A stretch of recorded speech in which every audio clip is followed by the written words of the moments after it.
이사야에 많은 왕들의 이야기가 등장합니다.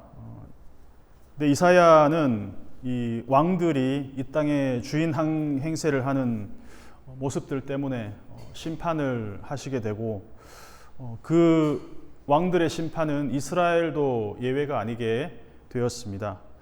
모든 세상 나라 그리고 모든 왕들은 그들의 죄악으로 인해서 하나님이 진노를 사게 됩니다. 그리고 이사야는 이것을 여호와의 보복의 날이라는 무시무시한 표현으로 기록을 하고 있습니다. 하나님이 보복하신다. 사람이 사람에게 보복을 해도 무시무시한데 하나님이 보복하신다. 이것은 그냥 끝나는 것이죠. 그냥 마지막 날을 선포하는 것입니다. 근데 이사야가 선포하는 보복, 모든 왕들과 열방들을 향한 보복을 선포하고 있는데 우리도 예외도 아니죠. 모두가 여기에서 벗어날 수가 없습니다. 근데 보복의 날, 이 심판의 날만 선포된다면 우리에게는 아무런 희망이 없습니다. 근데 이사야는 우리에게 보복과 심판과 동시에 구원의 날을 선포하고 있다는 것이죠. 그러니까 심판과 구원이 교차적으로 나오고 있는 것이 이사야라는 것입니다. 왕들의 이야기가 나온 다음에 또 하나의 이야기가 나오는데 그게 뭐냐면 종들의 이야기입니다. 하나님은 왕들을 통해서 이 땅을 구원하시려는 계획을 갖고 계셨지만 결국은 왕들이 그것들을 실패함으로 말미암아 종들을 통해서 하나님은 이 땅을 다시 한 번씩 구원할 계획을 이어간다는 것이죠. 이사야가 노래하는 이 종들의 이야기의 하이라이트가 바로 이사야 53장에 있는 고난받는 종의 노래라는 것입니다. 가장 잘 알려져 있는 종들의 노래 중에 바로 이사야 53장 고난받는 종의 노래가 포함되어 있습니다. 이사야 53장 직전에 오늘 우리가 읽은 52장 13절부터 15절을 보면 종에 대한 예언이 나옵니다. 보라, 내 종이 형통하리니. 종과 이 형통이란 거 뭔가 조금 어울리진 않는 것 같아요.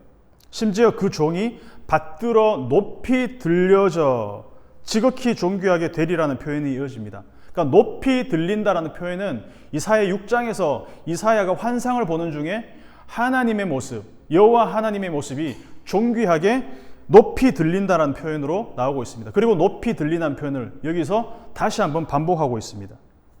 이사야가 소명을 받을 때 우시야 왕이 죽던 해에 주께서 높이 들린 보좌에 앉으신 것을 이사야가 봅니다. 그리고 그 보좌에 앉으신 주님처럼 이 종도 높이 들릴 것이다. 이중적인 의미가 있죠. 존귀하게 받는 것도 있지만 또 십자가에 달리실 것도 예언하고 있는 것 같습니다. 근데 그 다음 장면 52장 14절을 한번 읽어보겠습니다. 52장 14절 전에는 그의 모양이 타인보다 상하였고 그의 모습이 사람들보다 상하였으므로 많은 사람이 그에 대하여 놀랐거니와. 이 종의 충격적인 비주얼, 너무나 상한 모습에 사람들이 놀랐다라고 나옵니다. 근데 하나님의 종이라고 하면, 여호와의 종이라고 하면 사람들에게도 뭔가 좀 이렇게 존경과 어떤 그런 것을 받을 수 있는 어떤 품위를 갖고 있어야 될 텐데 정작 하나님의 종이 나타났을 때 많은 사람들이 그에 대해서 놀랐다라고 나오고 있습니다. 왜냐하면 그의 외모가 타인들보다 많이 상하였고 그 모습이 사람들보다 상하였다. 정말 볼품없는 모습이었기 때문에 사람들이 놀랐다라는 것입니다. 근데 이 놀라움의 모티브가 반전을 일으키는데 그 다음을 보면 그가 나라들을 놀라게 할 것이며, 놀랐다라는 표현이 두 번이 나오는데 사람들은 그의 외모에 놀랐지만 오히려 그분을 때문에 그 종이 세상을 놀라게 할 것이다. 나라들을 놀라게 할 것이다 라고 표현하고 있습니다. 반전이죠. 충격적으로 볼품없는 그의 모습에 사람들이 놀랐는데 오히려 그가 나라들을 놀라게 할 것이며 왕들은 그로 말미암아서 그들의 입이 봉해질 것이다 라는 사실을 기록하고 있습니다. 그리고 53장으로 이어지는데 1절을 보면 우리가 전한 것을 누가 믿었느냐, 여호와의 팔이 누구에게 나타나느냐. 팔, 여호와의 팔, 여기서 팔로 번역된 이 제로와란 말은 팔이라는 arm의 의미도 있지만 이 strength, 힘이라는 의미도 있습니다. 그러니까 구약적인 의미에서 팔은 곧 뭐다? 힘. 여호와의 팔은 뭐다? 하나님의 힘을 상징한다는 것이죠. 그러니까 여호와의 팔, 이 사람 내 오른팔이야. 그런 것처럼 사람도 내 오른팔이야 그러면 굉장히 뭔가 듬직하고 지켜줄 만한 어떤 가드의 느낌을 갖고 있는데 여호와의 팔이라면 얼마나 강하겠습니까? 이 팔의 또 다른 의미, 힘. 그런데 예상을 깨고 여호와의 팔이 도무지 사람들에게 어필할 만한 그런 모습이 아니라는 거예요. 제가 내 오른팔이야 했는데 나타났는데 비실비실하고 막 외모가 충격적일 정도로 너무 깡 말랐고 볼품없고 매력적이지도 않습니다. 그는 멸시를 받아 여호와의 팔인데도 멸시를 받아 사람들에게 버림을 당했고 고난을 겪어서 질고를 알고 있다 이렇게 표현합니다. 그래서 우리는 애써 여호와의 팔임에도 불구하고 그를 외면하고 있는 모습을 보입니다. 어느 누구도 그를 주목하지 않습니다. 한마디로 여호와의 팔이 너무 힘이 없어요. 볼품없는 비주얼을 갖고 있다는 거예요.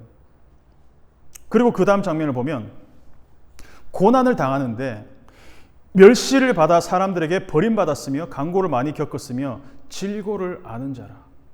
여호와의 팔인데 너무 고생을 하고 고난을 받고 이 정말 힘들게 이렇게 살아가는 모습, 힘들게 이렇게 간간히 버티고 있는 모습. 근데 사람들이 일반적으로 누군가 고난을 받고 이렇게 벌을 받는다라고 생각하면 뭔가 고난받을 짓을 했겠지. 인과적으로 생각하지 않습니까? 잘못한 것이 있으니까 하나님이 벌을 내리시겠지. 근데 이게 우리의 일반적인 사고입니다. 잘못한 것이 있으니까 어떤 징벌을 받게 되는 거야 라는 것. 근데 잘못한 것이 없는데도 고난을 받을 리는 없다라는 것이 우리의 일반적인 생각이죠. 근데 그런 인과론적인 생각이 4절에 나타나는데 5절은 그것에 대한 반전이 나타나는 것입니다. 4절부터 한번 보면 그는 실로 우리의 질고를 지고 우리의 슬픔을 당하였거늘 우리는 생각하기를 그는 징벌을 받아 하나님께 맞으며 고난을 당한다 하였노라. 당연히 징벌을 받아서 하나님께 맞고 있다. 뭔가 잘못한 일을 했으니까 하나님께 지금 징벌을 받는 것이다. 그런데 반전이 뭐냐 하면 그가 찔림은 자신의 허물이 아니라 오히려 누구의 허물?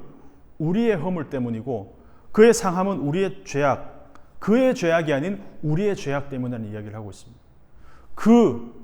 우리가 계속해서 교차적으로 나오고 있습니다. 그의 찔림이 우리의 허물 때문이고 그의 상함은 우리의 죄악 때문에 모든 인류의 죄악의 짐이 그에게 지워졌기 때문에 그는 우리가 받을 고통을 대신 받고 있는 거라는 것이죠. 그가 징계를 받고 그 징계를 받는 것 때문에 우리가 평화를 누리고 또 그가 채찍에 맞음으로 우리가 나음을 입고 그 한 사람의 고난과 찔리고 상함 때문에 우리의 허물, 우리의 죄악들이 나음을 입고 평강을 누린다는 이야기를 하고 있습니다. 그리고 6절도 마찬가지로 우리와 그에 대한 대비가 계속 이어지고 있습니다. 6절 한번 읽어보겠습니다. 우리는 다 양 같아서 그릇 행하여 각기 제 길로 갔거늘 여호와께서는 우리의 모두의 죄악을 그에게 담당시키셨도다. 또 우리와 우리는 그릇 행하여 각기 제 길로 갔다. 어디로 가는지도 모르는 마치 각자의 길로 가는 양들처럼 이렇게 흩어져 가는데 근데 여호와께서는 그의 모든 죄악을 우리의 죄악을 그에게 담당시키셨다. 한 사람의 그 비실비실한 종에게 그 볼품없는 종에게 우리 모두의 죄악을 담당시키셨다. 그래서 고난받는 종의 모습을 본 사람들은 같은 생각을 했다는 것이죠. 채찍을 맞고 징계를 받는 데는 뭔가 하나님께 맞을 짓을 했기 때문일 거야 라는 것이죠. 근데 6절에 등장한 양은 각각 제 길로 가는 우리의 모습을 상징한다면 7절에 나오는 양은 6절과는 완전히 다른 모습입니다. 완전히 대조되는 양을 통해서 하나님은 그와 우리를 대조시킵니다. 6절의 양은 우리 자신입니다. 각기 제 길로 가는 그 어리석은 양. 근데 7절에 나오는 양은 도수장으로 끌려가는 양, 털 깎는 자 앞에서 잠잠한 양의 모습이 나온다는 것이죠.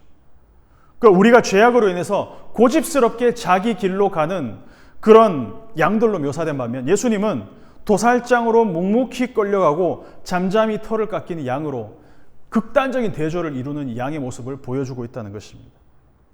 그래서 상반되는 두 양의 모습을 통해서 우리와 고난받는 종을 극적으로 대조를 시키고 있다는 것입니다. 그 고난받는 종은 어떠한 죽을 죄도 짓지 않았습니다. 어떤 폭력적인 행동도 하지 않았고 어떤 속임수의 말도 하지 않았습니다. 그럼에도 불구하고 그는 그의 무덤을 악인들과 함께 또 악한 부자들과 함께 있었다라는 것입니다. 그러니까 죽을 수 없는 분이 스스로 죽음 가운데로 걸어서 들어갔다라는 것이죠. 그럼에도 불구하고 그는 어떤 저항도 하지 않았다. 근데 충격적인 사실은 그에게 상함을 받게 하고 질고를 당하게 하는 주체가 바로 누구라는 겁니까? 여호와 하나님이라는 것입니다. 하나님이 어떻게 자기의 종에게 이런 고통을 주실 수 있나? 엄밀히 말하면 자기의 하나뿐인 아들, 가장 사랑하는 독생자를 가장 처참한 죽음의 계곡으로 몰고 있다는 것입니다. 그러니까 이 모든 일이 하나님의 의도 가운데서 의도대로 계획대로 이루어지고 있다는 것이 더 놀랍다는 겁니다. 그 고난받는 종이 이 세상의 온 목적은 바로 죽음을 당하기 위해서라는 사실에 우리가 충격에 빠집니다. 그러나 하나님이 이런 계획을 갖고 계시다는 것을 선포하는 것만으로 이 땅에 오신 것이 아닙니다. 하나님의 계획을 선포할 뿐만 아니라 실행하기 위해서 이 땅에 오셨다는 것이죠. 왕이 아닌 종의 모습. 그분은 공회에서도 또 빌라도의 법정에서도 이를 악문채 복수를 꿈꾸지 않았습니다.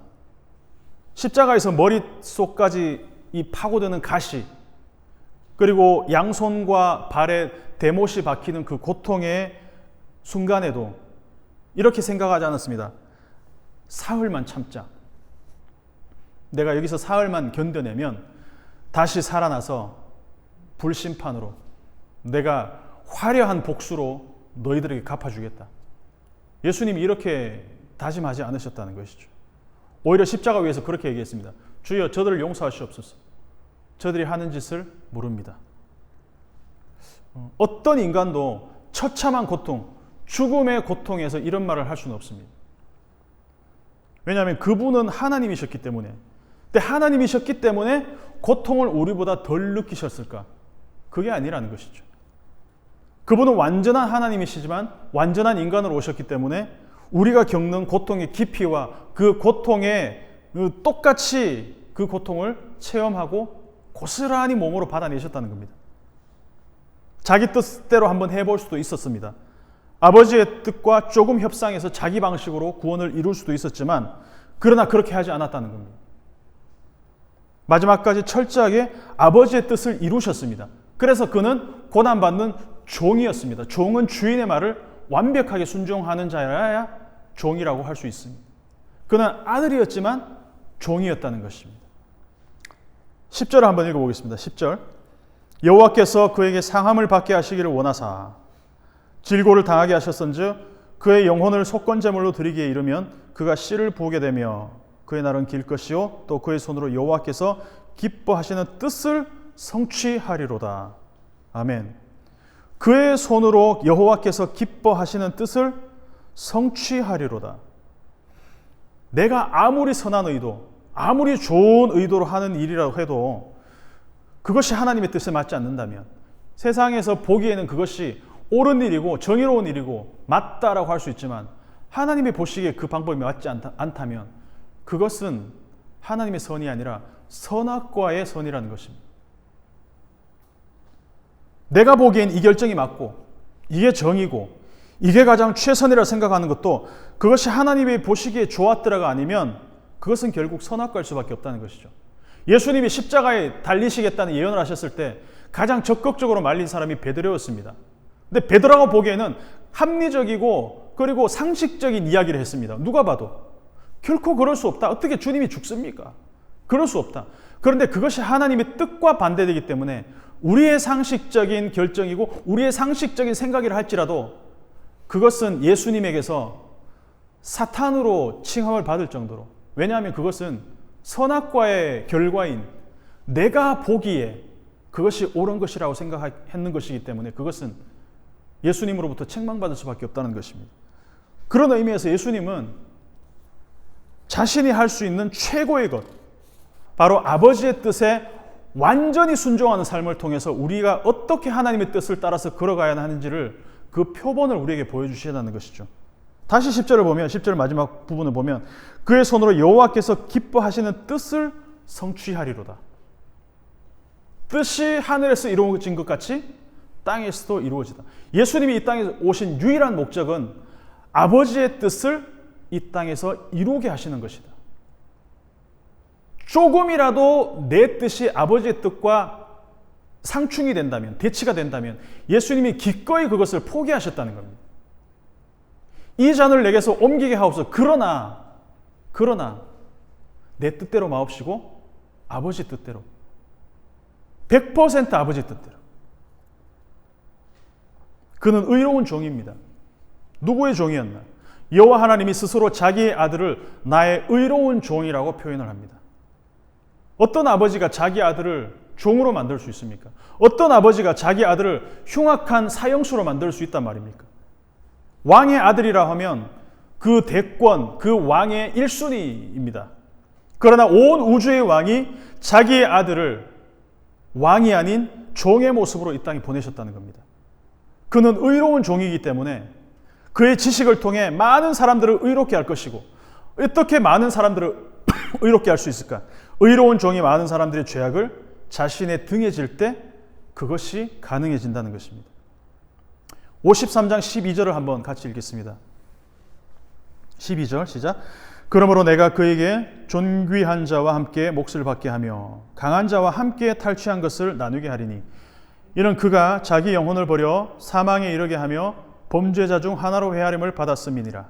그러나 그가 많은 사람의 죄를 담당하며 범죄자를 위하여 기도하였느니라. 아멘. 이것이 복음의 진수입니다. 12절이 복음의 진수입니다. 고난은 하나님의 종이 받았는데 그 몫은 누가 누립니까? 고난의 몫은 많은 사람들과 함께 나눈다는 것입니다. 강한 자와 함께 탈취한 것을 나누게 한다. 함께 몫을 받고 함께 나누는 것. 내가 고난을 받았는데 그 고난의 몫을 많은 사람들이 나눈다. 근데 시장의 원리는 내가 고생했으면 그 고생의 대가는 누가 챙겨야 됩니까? 내가 고생했으니까 내가 고생의 대가, 고생의 그 떡을 내가 먹어야 되잖아요. 근데 생명의 이 원리는 완전히 그 차원이 다르다는 것입니다. 가정에서 어떤 아빠가 힘들게 일을 해서 돈을 벌어왔습니다. 너무 힘들게 돈을 벌어오는데 그 고난과 고생은 아빠가 다 했는데 그 몫은 누가 누립니까? 그 고난의 몫을 가족이 함께 누린다는 거예요. 이거는 시장의 원리로는 설명이 안 됩니다. 이거는 생명의 원리로밖에 설명이 안 됩니다. 힘들게 돈 벌어왔으니까 고기 사와서 아빠가 다 먹고, 그런 사람은 없겠죠. 내가 고생해서 번 노동의 대가를 가족이 함께 누린다. 내가 그에게 존귀한 자와 함께 몫을 받게 하며. 근데 복음을 받아들이기 힘든 이유는, 사람들이 복음을 받아들이기 힘든 이유는 이런 생명의 원리를 잘 이해하지 못하기 때문이에요. 그래서 우리는 시장의 논리에 세례를 받고 시장의 논리에 둘러싸여 살아갑니다. 그래서 이런 복음이 저부터도 그렇지만 우리에게 잘 이렇게 어필이 되지 않는다는 것입니다. 그리고 결정적으로 이런 시장의 논리가 교회에 침투했기 때문에 많은 사람들이 교회를 비난합니다. 근데 진짜 교회는, 진정한 교회는 시장 논리가 아니라 오병이어로 설명이 가능합니다. 어린아이 도시락 하나가 나누어질 때, 그 한 사람의 도시락이 나누어질 때 5,000명이 먹고 남았습니다. 존귀한 자와 함께 몫을 받게 하며 한 사람의 고난으로 말미암아 함께 몫을 받는 것, 이것이 예수님이 우리에게 보여주시고 알려주시고 그 삶 가운데서 행하신 그 생명의 원리라는 것을 우리가 알 필요가 있습니다. 이스라엘이 출애굽하기 전에 그 유월절, 무교절이죠. 어린 양을 함께 먹음으로써 구원을 받았습니다. 그러니까 유월절 양은 출애굽기 13장을 보면 알겠지만 한 사람이 1인 1닭, 1인 1양 하는 게 아니라 한 마리를 잡아서 어떻게 해요? 가족, 그리고 어떤 작은 단위가 함께 먹어요. 함께. 이 함께 먹음, 이것이 바로 유월절의 의미라는 거예요. 그리고 신약에서는 이게 어떤 형태가 되냐면 성찬의 형태가 되는 것입니다. 죽음 앞에서도 잠잠한 어린 양은 우리의 죄로 인해서 십자가를 짊으신 예수 그리스도, 그리고 예수님 뭐라고 말합니까? 내 살을 먹으라, 이것이 생명의 떡이다. 내 피를 마시라, 이것이 생명의 참된 음료로다, 이렇게 말씀하신다는 것이죠. 예수님 자신이 유월절 어린 양이 되셔서 자기의 고난, 자기의 죽음으로 말미암아 모든 사람들이 자기의 살과 피를 먹게 하는 이 생명의 원리를 우리에게 주셨다는 것입니다. 한 사람의 피와 살, 그 한 사람의 피와 살이 온 세대와 온 지역을 넘어서 지금까지 이어져 오고 있다는 것입니다. 이것이 생명의 놀라운 파급력이라는 것이죠.